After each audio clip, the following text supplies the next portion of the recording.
본문 성구 마태복음 13장 10절로 11절, 34절로 35절. 제자들이 예수께 나와 가로되 어찌하여 저희에게 비유로 말씀하시나이까? 대답하여 가라사대 천국의 비밀을 아는 것이 너희에게는 허락되었으나 저희에게는 아니 되었나니. 예수께서 이 모든 것을 무리에게 비유로 말씀하시고 비유가 아니면 아무것도 말씀하지 아니하셨으니 이는 선지자로 말씀하신 바 내가 입을 열어 비유로 말하고 창세부터 감추인 것들을 드러내리라 함을 이루려 하심이니라. 마태복음 13장 예수님께서 천국 비밀을 비유로 말씀하신 이유. 한기총 소속 교단 장로교의 교리. 청중의 눈높이를 맞추기 위해 비유를 사용하였다. 신천지 예수교 증거장막 성전의 교리. 천국 비밀을 대적에게 감추시고 구약 선지자로 하신 말씀을 이루시기 위해 비유를 사용하였다. 사랑하는 성도 여러분, 안녕하십니까? 신천지 예수교 신학 강사 유영빈입니다. 여러분은 비유로 말하는 것을 들어보신 적이 있으신가요? 예를 들면 목소리가 고운 사람에게 목소리가 꾀꼬리 같다라고 하고 마음이 넓은 사람에게는 마음이 바다 같다고 말합니다. 이처럼 비유란 다른 비슷한 현상이나 사물에 빗대어서 설명하는 방법을 말합니다.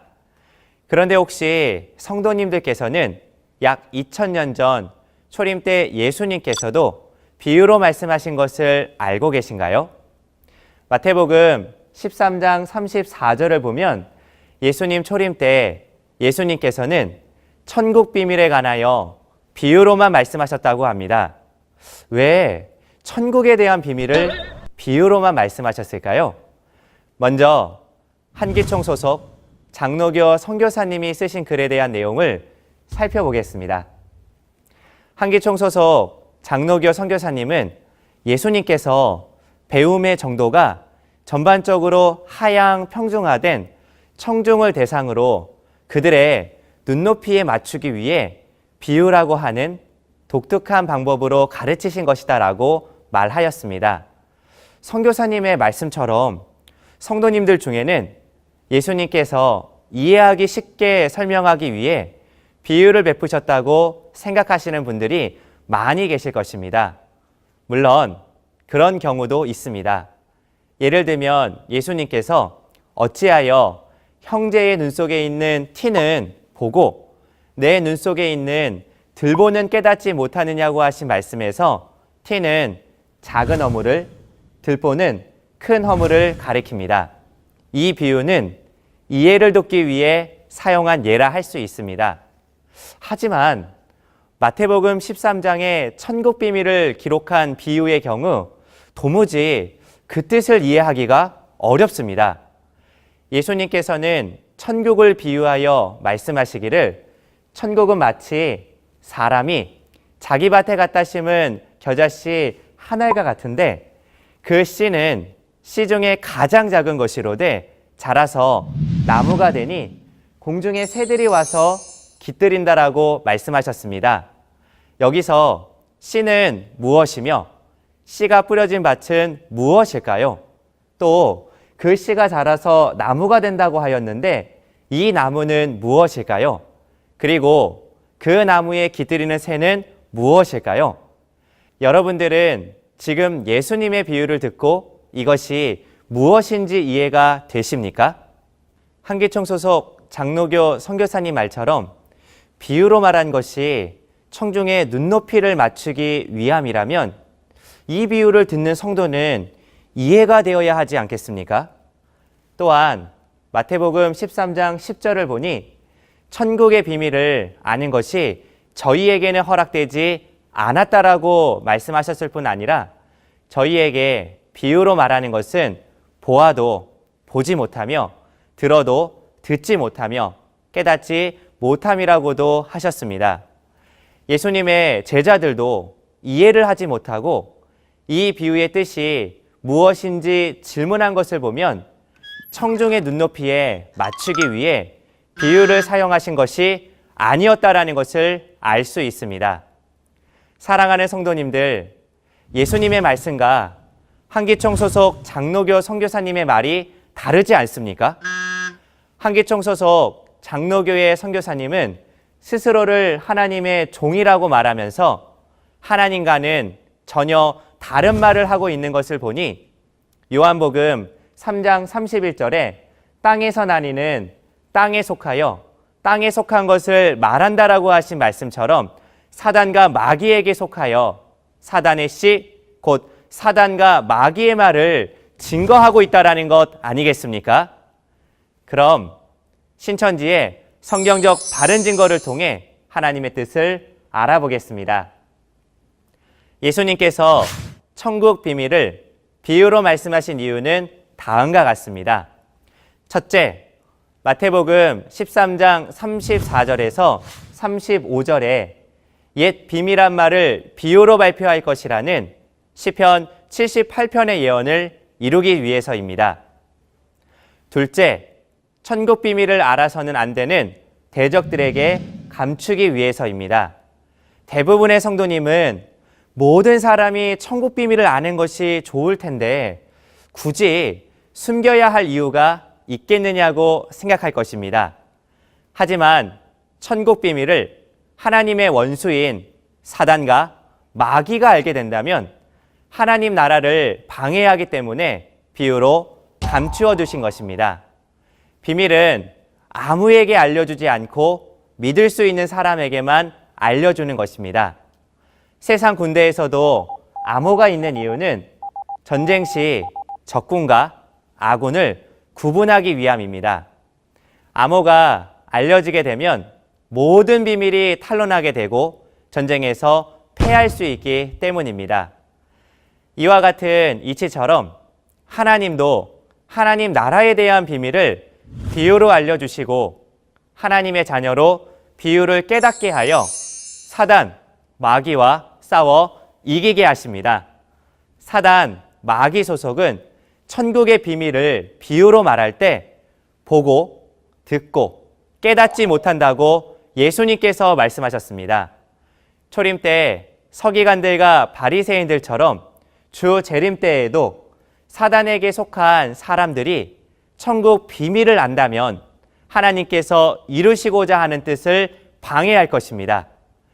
예수님께서는 천국 비밀을 천국의 적군인 서기관들과 바리새인들에게는 보고, 듣고, 깨닫지 못하게 비유로만 말씀하시고 천국의 아군인 제자들에게는 밝히 풀어 알려주셨습니다. 천국의 비밀은 사단에게 속한 사람이 아닌 하나님의 자녀만 알아야 합니다. 하나님의 비밀을 사단이 알게 되면 그들은 그것을 이용하여 하나님의 역사를 회방하기 때문입니다. 예수님께서는 이 사실을 아시기에 사단의 무리에게 천국 비밀을 감추기 위해 비유로 말씀하셨습니다. 성경에 모든 내용이 비유로 기록된 것은 아니며 천국에 대한 것, 예언에 대한 것이 비유로 기록되어 있습니다. 성경의 내용을 보면 역사, 교훈, 예언, 성취가 있는데 역사와 교훈은 기록된 그대로 쉽게 이해할 수가 있습니다. 하지만 이사야 29장 9절에서 14절, 요한계시록 5장을 보면 예언에 대한 내용은 비유로 봉함이 되어 있기에 글을 읽어도 그 뜻을 알 수 없다고 기록되어 있습니다. 또한 비유를 밝히 알려주기 전까지는 소경과 귀머거리가 될 수밖에 없고 하나님이 약속한 때 약속한 목자를 만나야만 알 수 있게 됩니다. 이사야 29장을 보면 구약 성경에 비유로 봉하여진 묵시, 곧 예언이 있다라고 말씀하셨습니다. 하박국 2장에 하나님의 예언은 때가 되면 이루어진다고 하였으며 에스겔 1장에서 3장까지의 내용을 보면 비유로 기록한 말씀은 때가 되면 약속한 목자에게 열린 책을 주어 밝히 증거할 것을 예언하셨습니다. 구약에 약속이 이루어지는 초림 때 약속한 목자이신 예수님께서는 비유를 해석하여 알려주심으로 제자들이 깨닫게 되어 밝히 알게 되었습니다. 또한 초림 때 예수님께서도 요한복음 16장 25절에 지금은 비사로 말하지만 때가 되면 아버지에 대한 것, 곧 신약의 비유로 기록한 천국의 비밀을 밝히 알려주실 것을 예언하였으니 오늘날 곧 주 재림 때 요한계시록 5장 하나님의 오른손에 봉한 책을 예수님께서 취하여 계시하시고 천사에게 주어 약속한 목자에게 받아먹게 하였으니 천국을 소망하는 성도님은 신천지 약속한 목자를 만나 비유를 배워야만 참뜻을 깨닫게 되어 하나님의 약속을 믿고 신앙하여 천국에 이르게 됩니다. 초림 때 예수님께서는 제자들에게 너희는 비유를 깨달아 죄사함을 받아 복이 있다라고 하셨고 마가복음 4장 10절에서 13절의 말씀을 보면 저희 곧 외인은 비유를 깨닫지 못해 죄사함이 없어 구원받지 못한다고 하신 말씀처럼 주 재림 때인 오늘날도 약속한 목자를 만나 비유를 깨달아 보고 듣는 자가 죄사함을 받아 복을 받게 되고 약속한 목자를 통해 비유를 깨닫지 못하는 자는 죄사함과 구원을 받지 못하게 됩니다. 오늘 말씀을 정리해 보겠습니다. 예수님께서 마태복음 13장에 천국 비밀을 비유로 말씀하신 이유는 구약 선지자로 하신 말씀을 이루기 위함과 천국 비밀을 대적에게 감추시기 위함이며 감추어진 천국 비밀은 예언이 성취될 때 약속한 목자를 통해 비유한 참뜻을 알려주십니다. 따라서 예수님께서 청중의 눈높이에 맞추기 위해 비유를 사용하셨다라는 한기총 소속 장로교 선교사님의 주장은 거짓말, 비진리이며 선악과 음행의 포도주입니다. 거짓말을 따라 신앙하는 것은 사단의 성분, 사단의 씨로 난 자라는 것을 스스로 증명하는 것입니다. 성도 여러분, 거짓말을 듣는 것이 좋으신 것입니까? 거짓말을 먹는 것이 좋으신 것입니까? 하나님의 씨로 난 자는 거짓말을 좋아할 수 없습니다. 새천지 약속의 목자의 증거와 한기총 소속 장로교 선교사님의 증거가 다른 이유는 무엇일까요? 2000년 전 요한복음 14장 24절에 보니 예수님께서 말씀하실 때 당시 사람들이 듣고 있던 말씀은 예수님 안에 하나님의 영이 함께 하셔서 증거하신 진리의 말씀이었습니다.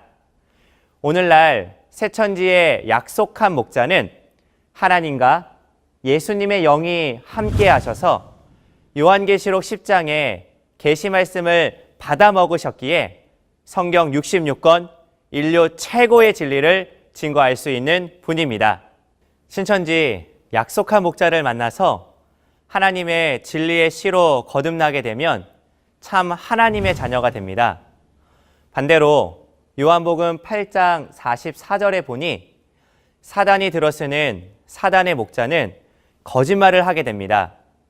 오늘날 한기총 소속 장로교 선교사님이 거짓말을 하는 것은 그 속에 마귀의 영이 함께하기 때문입니다.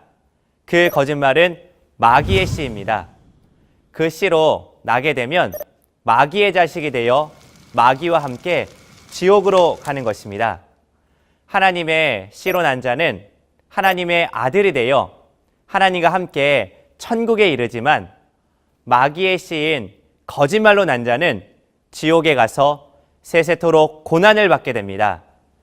계시록의 예언이 성취되고 비사와 비유가 밝히 알려지는 오늘날 신천지의 약속한 목자는 계시록의 예언이 성취된 실상과 실체를 보고 듣고 증거하는 하나님의 참 목자로 천국을 소망하는 신앙인에게 비사와 비유로 말한 천국의 비밀을 밝히 알려주고 있습니다.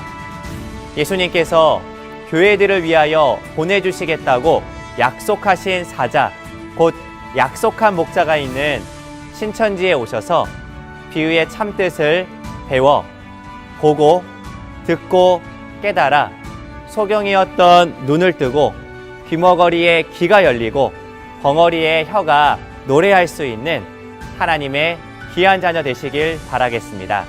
감사합니다.